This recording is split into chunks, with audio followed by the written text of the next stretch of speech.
Are you tired of working hard and yet struggling to achieve financial success? Do you feel like no matter how intelligent you are, your bank account just doesn't reflect it? Well, it turns out that financial success has less to do with intelligence and more to do with your money habits. But don't worry, understanding and changing these habits is easier than you think. In this video, I will take you through the 18 key lessons about money from Morgan Housel's book, The Psychology of Money. By the end of this video, you'll know how to avoid common money mistakes, measure your financial success, and achieve financial independence. So subscribe to the channel and let's get started. Chapter 1 from the book The Psychology of Money says, "No one is crazy. Money is one of the most powerful forces in the world, and its impact on our lives is undeniable." The author says people have different views and experiences when it comes to money, and that these differences do not make a person crazy. This means that you have a unique perspective on money, and the way you view it differs from others. On the other hand, we all know that books can teach us a lot about money, but they won't tell us everything. This is because there's a big difference between reading about something and actually doing it. You need to experience it to really understand it. For example, imagine you're a lottery winner who has been spending money like crazy for years. You think money can buy you happiness, security, and respect.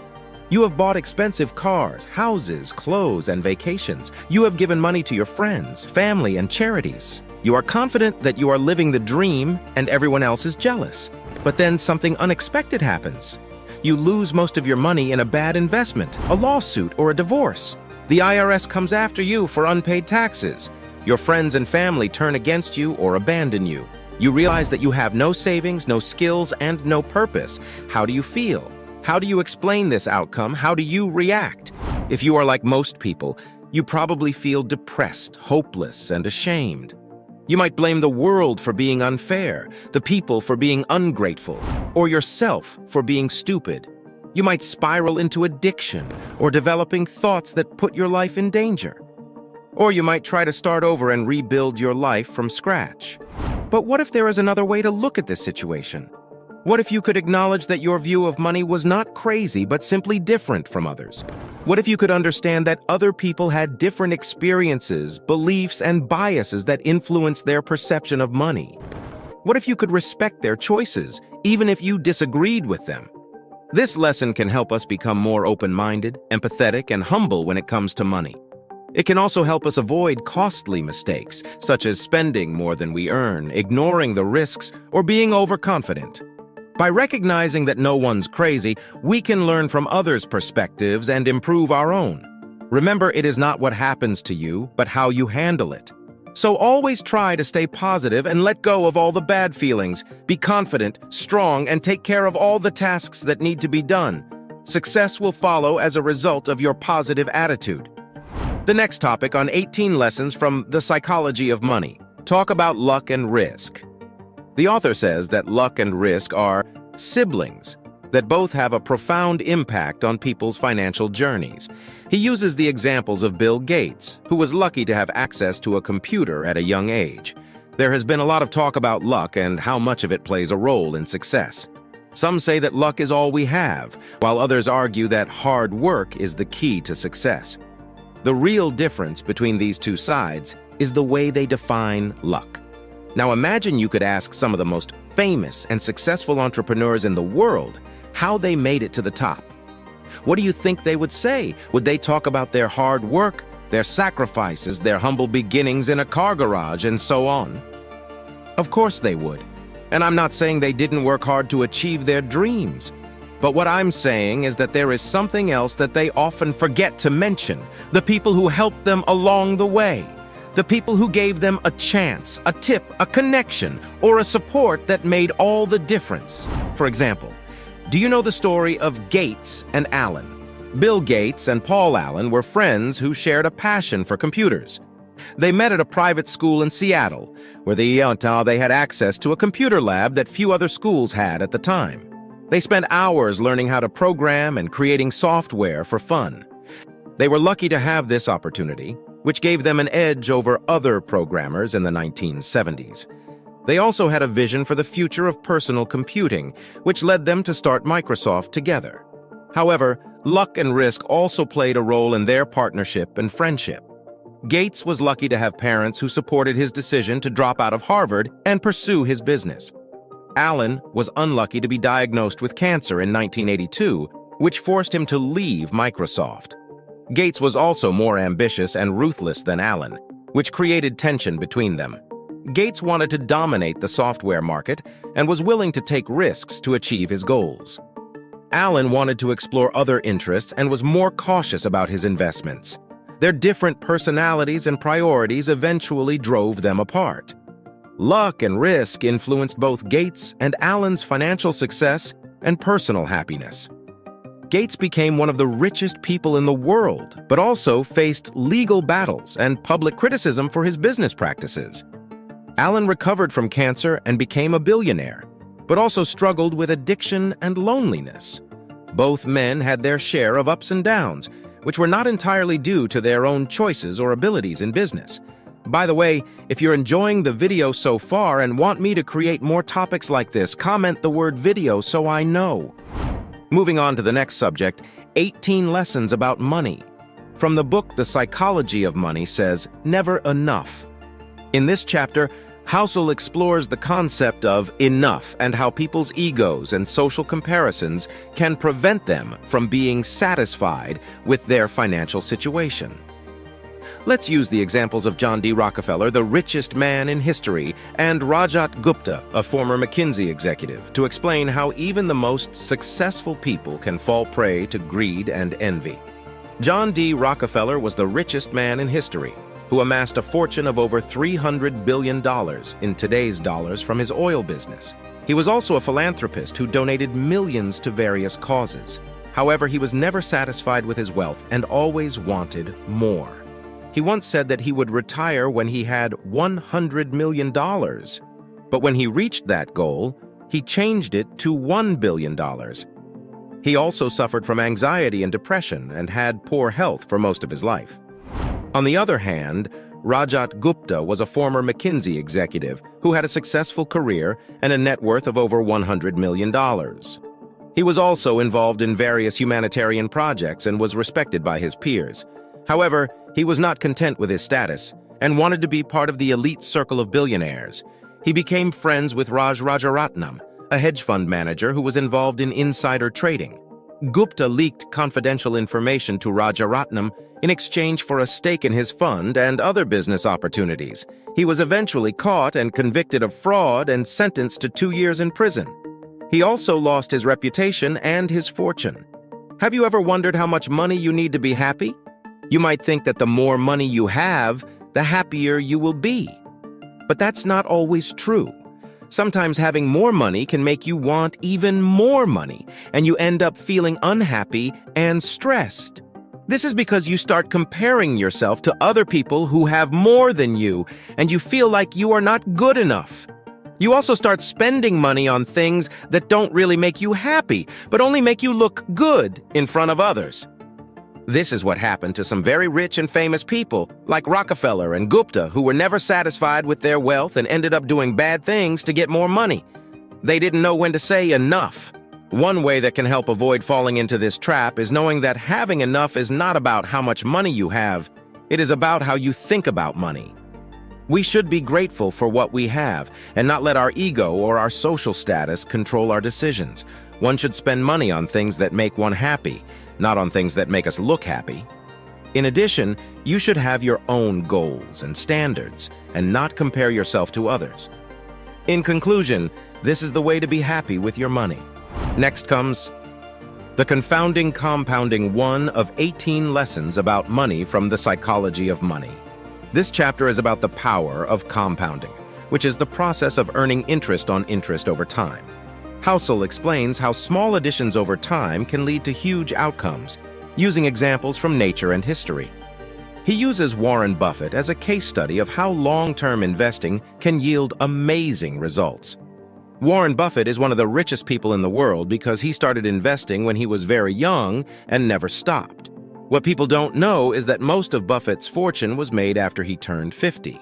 He also lived a long time, which gave his money more time to grow. Buffett was smart about choosing good companies to invest in, but he also knew that compounding was his secret weapon. He once said that his life was like a snowball rolling downhill. The longer it rolled, the bigger it got. However, this shows that patience and consistency are key factors for financial success. One should never underestimate the impact of small actions over time, whether positive or negative. Compounding can work for or against us, depending on how we use it. One example can be saving for retirement. If you start saving a small amount of money each month from a young age and invest it in a diversified portfolio, you can benefit from compounding interest and grow your wealth over time. However, if you delay saving or spend more than you earn, you can end up with compounding debt that becomes harder to pay off. Next comes getting wealthy versus staying wealthy. One of 18 lessons about money from the book, The Psychology of Money. The author says that people focus too much on building wealth and ignore the issue of keeping it, which he says requires some combination of frugality and paranoia. He also says that getting wealthy depends on taking risks and being optimistic, while staying wealthy depends on being cautious and pessimistic. Have you ever heard of someone who won the lottery and then went broke? Or someone who inherited a fortune and then squandered it? Or someone who made a lot of money in business and then lost it all in a bad deal? These are examples of people who got wealthy but didn't stay wealthy. They didn't know how to manage their money or protect it from bad luck or bad decisions. They thought that having more money meant having more happiness, but they were wrong. On the other hand, have you ever heard of someone who saved and invested their money wisely and lived comfortably for a long time? Or someone who created a successful company and shared its profits with its employees and customers? Or someone who donated their money to good causes and made a positive impact on the world? These are examples of people who stayed wealthy. They knew how to keep their money and use it for good purposes. They didn't care about showing off or impressing others, but they were happy. People who get wealthy often have different skills to those that stay wealthy. In other words, getting wealthy is about taking chances and being hopeful, while staying wealthy is about being careful and being cautious. A person needs both qualities to succeed financially, but we also need to know when to use them. Therefore, it is important to avoid wasting money on things that don't really make you happy, but only make you look happy. The next lesson about money from The Psychology of Money says, tails you win. In this chapter, Housel defines a tail as a very rare occurrence, again emphasizing the role of luck or chance in finance. Have you ever heard of someone who made a lot of money by doing something that no one else thought was possible or profitable? For example, Walt Disney, who created a global entertainment empire from his cartoons and theme parks. This is an example of a person who benefited from tails. This was a very rare and unexpected event that had a huge impact on his financial success. These events are not normal or predictable, but they can change everything in an instant. To help you understand how tails work in finance, you must understand that financial outcomes are not fair or balanced, but rather follow a rule where a few things make most of the difference. This means that you don't have to be right all the time to make money as long as you are right about a few big things. This also means that you should be humble and curious and not assume that you know everything or that things will always stay the same.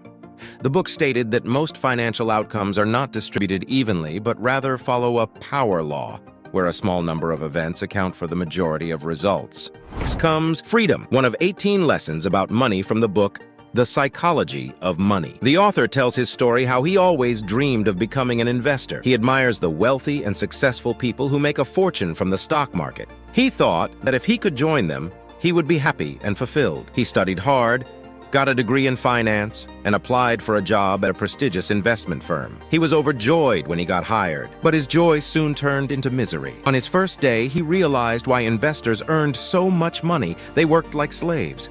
They had to wake up before dawn, analyze endless reports and data, make split-second decisions, deal with angry clients and bosses, and stay in the office until late at night. They had no time for hobbies, friends, or family. They lived under constant stress and pressure. They sacrificed their health and happiness for money. Housel felt cheated and disillusioned. He had traded his dreams for a nightmare. He wondered if he had made a terrible mistake. He wished he could quit, but he had signed a contract and had debts to pay. He felt trapped and hopeless.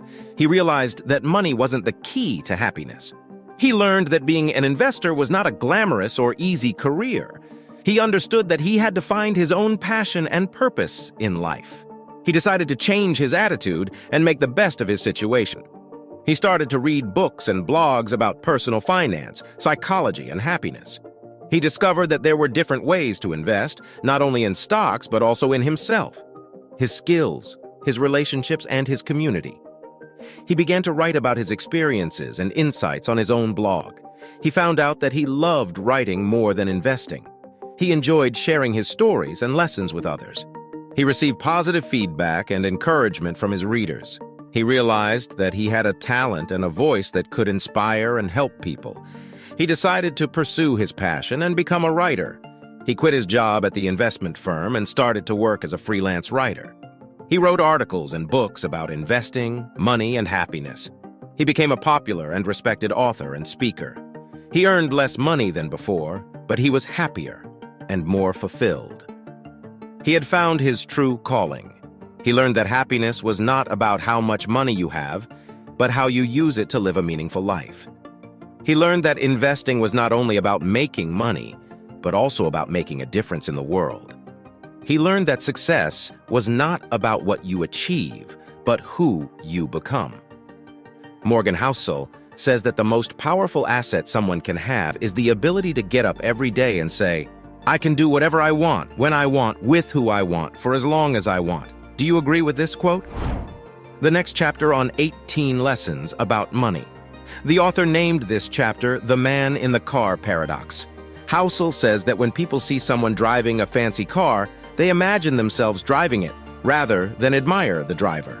Since people who spend lavishly on visible goods may be sacrificing their long-term financial security and happiness for short-term gratification.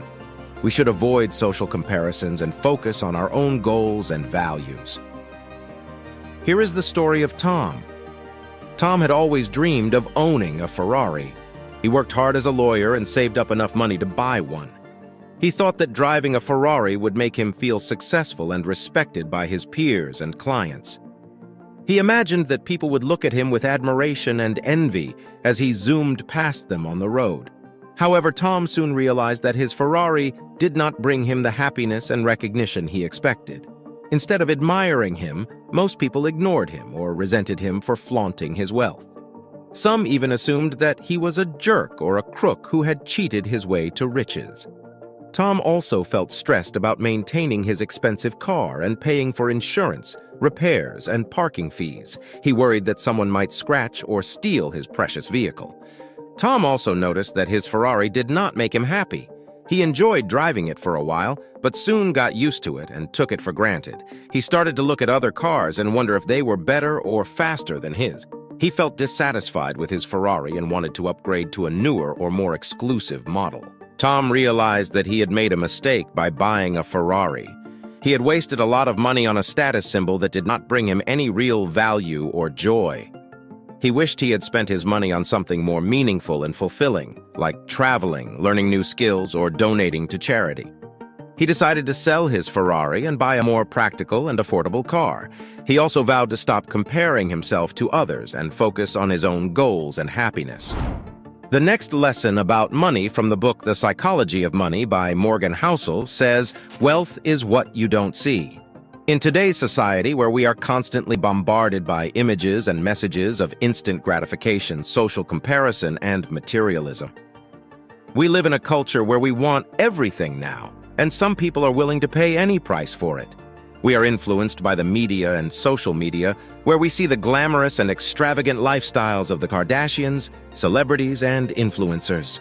Some people envy them and want to be like them. Some think that they are happy and successful because they have a lot of things, but we don't see the whole picture. We don't see the hard work, the sacrifices, the struggles, the failures, the risks, and the costs behind their success. We don't see the stress, the anxiety, the depression, the loneliness, and the emptiness behind their happiness. We don't see the lies, the scams, the frauds, and the fakes behind their authenticity. We don't see that some of them are not really wealthy, they are just rich. Some try to imitate their lifestyle by spending more than they earn, by taking loans that they can't repay, by buying things that they don't need or enjoy. They try to fake their wealth by showing off their things to others. They try to fake their happiness by pretending that they are satisfied with their lives. They try to fake their success by lying about their achievements and credentials. But this is a dangerous game. It not only puts their finances in jeopardy, but also their health and life. They end up in debt, in bankruptcy, in legal trouble, or in jail. They end up with health problems, mental problems, addiction problems, or become self-destructive. Additionally, they end up losing their friends, their family, their reputation, or their dignity. In some cases, some of them end up realizing that they were chasing the wrong things for the wrong reasons. They end up realizing that they were not really living. They were just surviving. Here are some questions to reflect on. How do you define wealth and happiness for yourself? What are some of the things that you spend money on that you don't need or enjoy? What are some of the things that you save and invest money for that you do need or enjoy? How do you resist the temptation of buying things that you can't afford or that don't make you happy? How do you avoid comparing yourself to others who may seem rich but are actually poor? How do you balance your present needs and wants with your future goals and dreams? How do you use your money to buy time and options instead of stuff and status? Moving on to the next topic, on 18 Lessons About Money from the Psychology, says, Save money. This chapter is about how saving money is the most important thing you can do to build wealth and happiness. Have you ever wondered how much money you should save? You might think that it depends on how much money you make, or how much money you invest, or how much money you spend.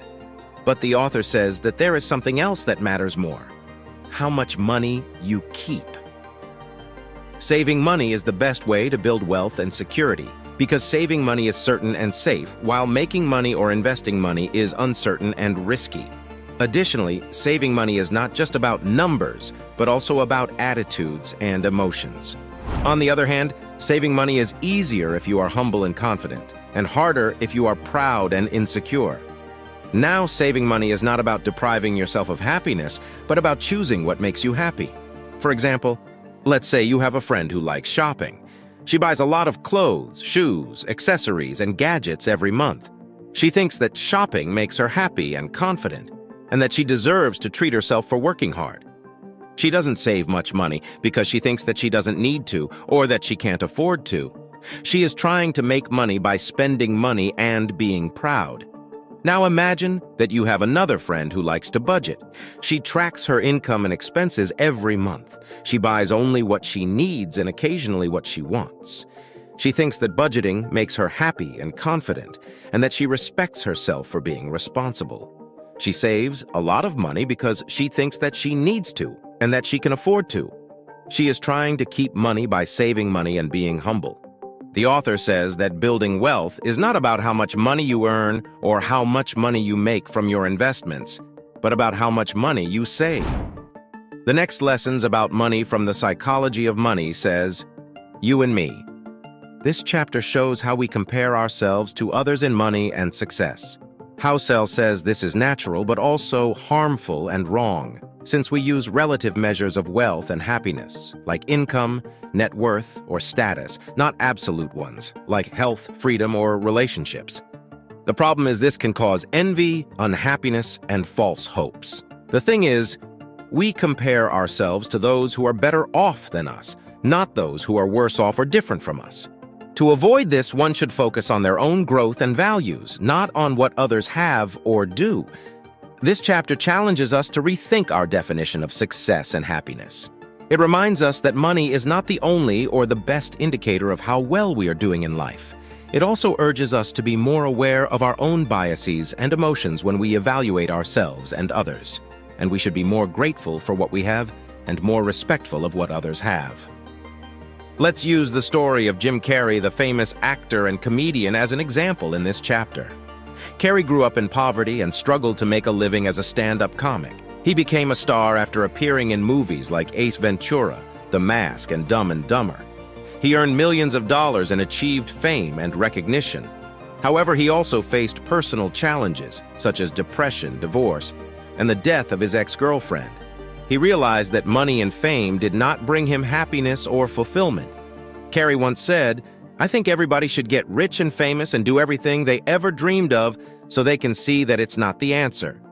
He started to explore spirituality and art as ways to express himself and find meaning in life.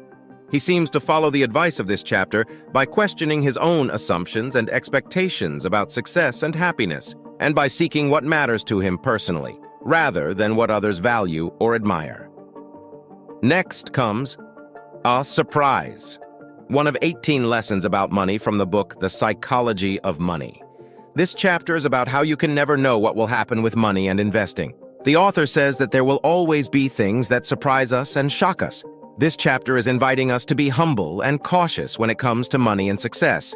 In addition, it shows us that we cannot control everything and that one should expect the unexpected. It also encourages us to be resilient and resourceful when facing challenges and setbacks. People should not be too attached to their goals or strategies, but rather be willing to adjust and adapt as circumstances change. One example that makes sense with this chapter is the story of the COVID-19 pandemic, which disrupted the global economy and society in 2020.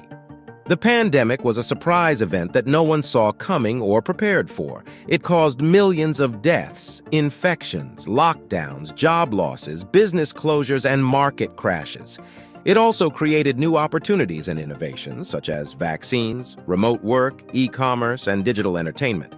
The pandemic tested people's financial plans and resilience, and forced them to adapt to a new reality. It illustrated the importance of having a margin of safety, diversifying one's income sources, and being flexible and adaptable in the face of uncertainty.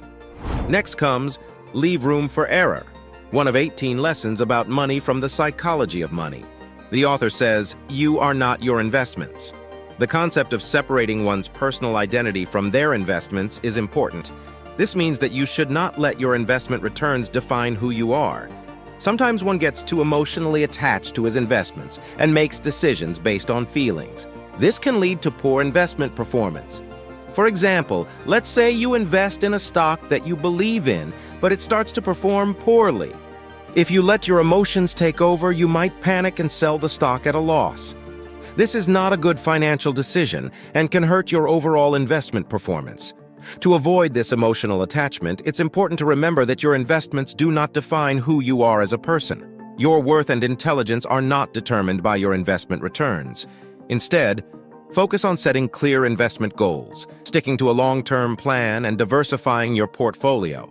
Another point is to avoid borrowing too much money or putting all our eggs in one basket. One should always have some extra money saved for unexpected events or emergencies.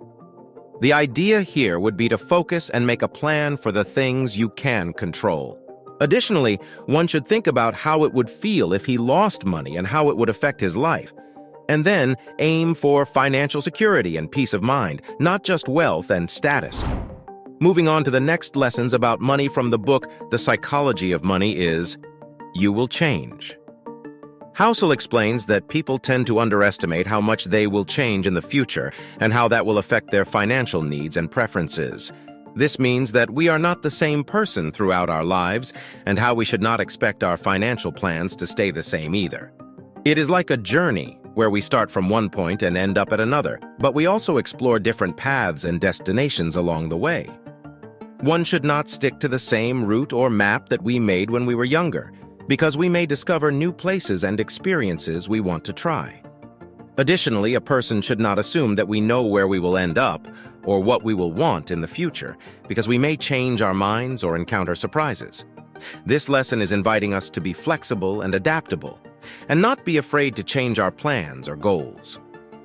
Be true to yourself, not following others or society who may have different values or expectations than you. For example, going back to school is a decision that can affect our financial situation and happiness. But it is also a personal decision that depends on our passions, skills, opportunities, and dreams. We should not go back to school just because we made a plan when we were younger or because everyone else is doing it. You should go back to school because you want to learn something new or pursue a different career. Additionally, you should also be prepared to adjust your budget and lifestyle to accommodate your education costs and benefits. You should not worry about what others think or say about your decision. Be proud of yourself for following your interests and ambitions. This chapter invites us to be open-minded and adaptable, and not to lock ourselves into rigid commitments or expectations. And this also warns us against being influenced by peer pressure or social norms, which may not suit one's changing circumstances or desires. The next lesson about money from the book. The Psychology of Money says, nothing is free. The author talks about how investing in the stock market involves paying a price, losing money on poor investments. This means that investing is not easy or free, but it requires paying a price in terms of money and emotions. It is like a roller coaster ride that goes up and down, sometimes making us happy and sometimes making us sad. But we should not give up or get too excited, because the ride is not over until we reach our destination. We should enjoy the ride and learn from it, but also be prepared for the bumps and twists along the way, and always be careful not to follow the crowd or take too much risk, because that can lead us to crash. For example, buying a house is a big investment that can have many benefits, such as providing shelter, comfort, and security. But it also comes with a price, such as paying a mortgage, taxes, insurance, and maintenance. Sometimes the house can increase in value and make us happy, but sometimes it can decrease in value or need repairs and make us sad. You should not buy a house just because everyone else is doing it, or because you think it will make you rich quickly. You should buy a house that suits your needs and budget, and that you can afford to keep for the long term, and also be ready to deal with any problems or surprises that may arise along the way. Next comes reasonable, rational, one of 18 lessons about money from the Psychology of Money. I would say that this chapter teaches us to be independent and critical thinkers when it comes to money and investing. It shows us that there is no one-size-fits-all solution for financial success, and that we should not blindly follow others or assume that they know better than us. It also encourages us to be honest and realistic about our own situation and needs, and to find the best strategy for ourselves rather than for someone else. One example that makes sense with this chapter is the story of Mark Zuckerberg, the founder and CEO of Facebook. Zuckerberg is one of the richest people in the world, but he has a different approach to money and investing than most people. He has not sold any of his Facebook shares since 2012, even though he could diversify his portfolio and reduce his risk. He also does not spend much on luxury items or status symbols, but rather on philanthropy and innovation. He has pledged to give away 99% of his Facebook shares to charitable causes during his lifetime. He seems to follow the advice of this chapter by having his own vision and values, rather than following conventional wisdom or social norms. The next topic on 18 lessons about money from the book, The Psychology of Money, is the seduction of pessimism. This chapter is about how pessimism can be tempting and convincing, but also wrong and dangerous. It is like a trap that lures us in with its logic and evidence, but then snaps shut and hurts us. We should not fall for the trap of pessimism, because it can make us miss out on the opportunities and rewards that come from being optimistic. On the other hand, one should not ignore the problems and risks that exist, but we should also not exaggerate them or assume that they will ruin everything. Instead, we should recognize that things can get better and that we can overcome challenges. It is also important to be careful not to listen to pessimistic media or experts who may have their own agendas or perspectives.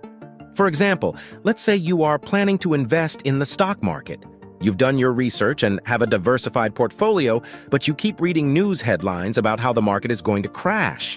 This negative news can be seductive and lead you to make fear-based decisions like selling off your investments or avoiding the stock market altogether. However, this knee-jerk reaction may not be the best for your long-term financial goals. Another example that emphasizes this chapter is starting a business. You may already know that starting a business can be a risky and difficult endeavor that can have many benefits, such as creating value, solving problems, and generating income. But it also comes with many challenges, such as competition, regulation, and uncertainty. The thing is, you should not start a business just because you are optimistic or naive. You should start a business because you have a vision and a plan, and you are willing to work hard and learn from your mistakes. One should also avoid being pessimistic or cynical because that can make us give up or miss out on opportunities. In short, be hopeful but realistic and acknowledge that success is not guaranteed or easy, but rather possible and rewarding. Next comes When You'll Believe Anything, one of 18 lessons about money from the psychology of money. Housel explains that stories are powerful and persuasive, but also incomplete and misleading. He says that people should be skeptical and curious and not take stories at face value. This chapter is about how we tend to believe what we want to believe and how we ignore what we don't want to believe. It's like a filter that lets in only the information that matches our views and opinions and blocks out the information that challenges or contradicts them. One should not rely on the filter of our beliefs because it can make us miss out on the truth and the reality. Do not trust everything you hear or read. But you should also not dismiss everything you don't like or agree with. One should be open-minded and curious and try to understand different sides of the story. In addition, it's also good to be aware of our own biases and motives and not let them cloud our judgment. Be careful not to listen to people who tell us what we want to hear, but who may have their own interests or agendas. For example, choosing a diet is a personal decision that can affect your health and well-being. But it is also a controversial decision that can spark many debates and arguments. Do not choose a diet just because it sounds good or because it is popular or trendy. Choose a diet that is based on scientific evidence and that suits your needs and preferences. One should also be willing to change his diet if he finds out new information or if he experiences negative effects. Never ignore or reject the facts or the feedback that may challenge your diet choices. Avoid people who promote or sell certain diets, who may have their own profits or beliefs in mind. By the way, if you're interested in the book, The Psychology of Money, use my link in the description section and sign up for a 30-day free trial to listen to the audiobook or any other audiobook of your choice for free. With that said, let's move on to another subject. In the book, The Psychology of Money, Morgan Housel reveals how our emotions, biases, experiences, and values shape our financial choices and outcomes. He challenges us to question the common sense and assumptions that often guide our money and investing decisions. Showing us that money is more than just numbers and logic, it is also a reflection of our psychology and personality. This amazing book can help you to become more aware of your own mental traps and how to overcome them. Today, I have shared 18 lessons that explain different aspects of the psychology of money, such as, when it comes to money, psychology is more important than math in finance. This means that how we think and feel about money affects how we act with money. And how we act with money determines how much money we have and how satisfied we are with it. However, experience and observation are the best teachers of money. You can learn a lot from the stories and examples of other people who have dealt with similar financial situations as you, and from your own successes and failures. Time is the ultimate measure of financial success. Money is a tool that can help you buy more time for the things that matter most to you. The more control you have over your time, the more successful you will become. Furthermore, I discussed how saving more and spending less is the best way to achieve financial independence. We also see how saving is the difference between our ego and our income, and how spending is the difference between our income and our aspirations. The bigger these differences are, the more we save, and the less we need to work. Humility and adaptability are the best ways to avoid financial mistakes. We should admit that we don't know everything, that we can't predict the future, and that we can't control everything. However, we should be ready to change our mind when new information or circumstances arise, and to learn from our mistakes. Now, if you want to know rules of money you need to master to become rich, I recommend you watch this video next. Do not hesitate to share this video. It may help someone. Subscribe to the channel and share your thoughts on today's video. Thanks for watching, and I'll see you in my next one.